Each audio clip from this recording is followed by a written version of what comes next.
सत श्री अकाल, welcome to Bluebird. Shenzhen के अंदर ऐसे कौन से देश हैं जहां पर आप कम फंड के साथ वीज़ा अप्लाई करें और आपको वीज़ा मिल जाए?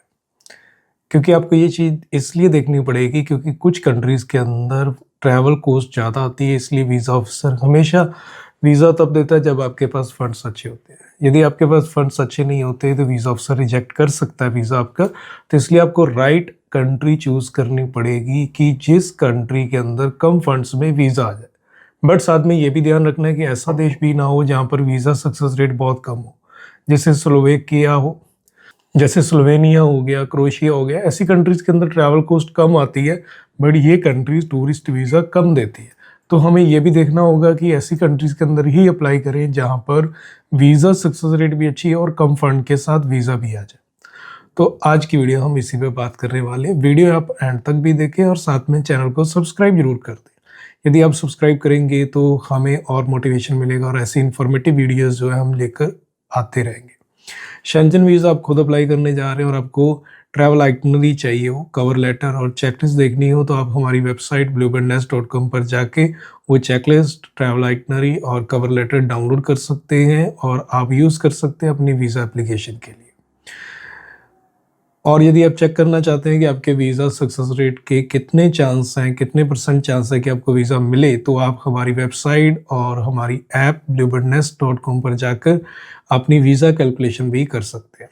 अब बात करते हैं फंड्स के बारे में। यदि आप ट्रैवल करने वाले हैं स्विट्ज़रलैंड, नीदरलैंड और जर्मनी जैसी कंट्रीज़ के अंदर, तो यहाँ पर आपके फंड्स अच्छे होने चाहिए क्योंकि यहाँ पर ट्रैवल कॉस्ट ज़्यादा आती है। यहाँ पर आपके पास फंड्स एटलीस्ट 6 लाख होने चाहिए। अब कुछ लोगों का ये होता है कि उनको स्विट्ज़रलैंड ही देखना है बट फंड्स कम है, तो उसके लिए आप क्या कर सकते हो कि अपना वीज़ा उन कंट्रीज़ के अंदर अप्लाई करो जहाँ कम फंड्स के साथ वीज़ा आता है। उसके बाद शेंजन वीज़ा आपके पास होगा, वहाँ से आप डोमेस्टिक फ़्लाइट लेंगे और स्विट्ज़रलैंड चले जाएंगे और स्विट्ज़रलैंड घूमकर आप अपना जो ड्रीम है वो पूरा कर सकते हैं।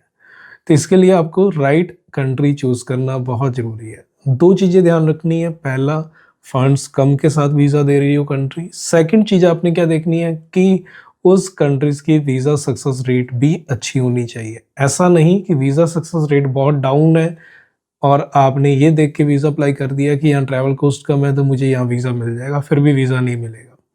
तो ये वो देश हैं 2 जिनका मैं नाम ले रहा हूँ, वो है चेक रिपब्लिक और स्पेन। ये दोनों ही देश के अंदर आपकी जो ट्रैवल कॉस्ट है वो कम आती है। आपके पास फंड 4.5-5 लाख भी हैं तो भी आप स्पेन और चेक रिपब्लिक का वीज़ा ले सकते हो और दोनों ही देश में वीज़ा सक्सेस रेट बहुत अच्छी है और ट्रैवल कॉस्ट काफ़ी कम होती है। क्योंकि स्पेन की जो एक तो आपकी एयर टिकट है वो सस्ती मिल जाती है क्योंकि यहाँ पर फ़्लाइट कनेक्टिविटी बहुत अच्छी है। सेकंड चीज़, आपको होटल सस्ते मिल जाते हैं।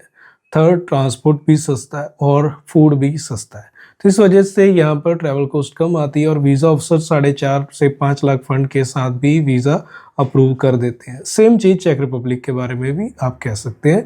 दोनों ही देश आपको कम फंड्स के साथ वीज़ा दे देते हैं। बट आपने जब भी वीज़ा अप्लाई करना है, एक बार अपने जो अदर डॉक्यूमेंट हैं वो भी देखने हैं कि आप एलिजिबल हो या नहीं। यदि आप एलिजिबल नहीं हैं, आपके पास इनकम प्रूफ प्रॉपर नहीं है, तो भी आपका वीज़ा नहीं आएगा, चाहे आपके पास फंड्स पूरे हैं। तो बहुत फैक्टर काम करते हैं शेंजन वीज़ा में, तो आप कंटिन्यू हमारे चैनल पर बने रहें। हम हर पॉइंट्स पर बात करते हैं। आपको आने वाले टाइम में और भी वीडियोस मिलेंगी जिसमें हम बात करने वाले हैं शेंजन के बाकी अदर्स पार्ट्स पर भी, जिसमें फंड्स, इनकम, आईटीआर ये सब पार्ट्स होंगे और आपको काफ़ी चीज़ें सीखने को भी मिलेंगी और आप अपना वीज़ा जो है बड़े ईजिली ले सकेंगे। तो मिलते हैं फिर एक नई वीडियो में। सत श्री अकाल।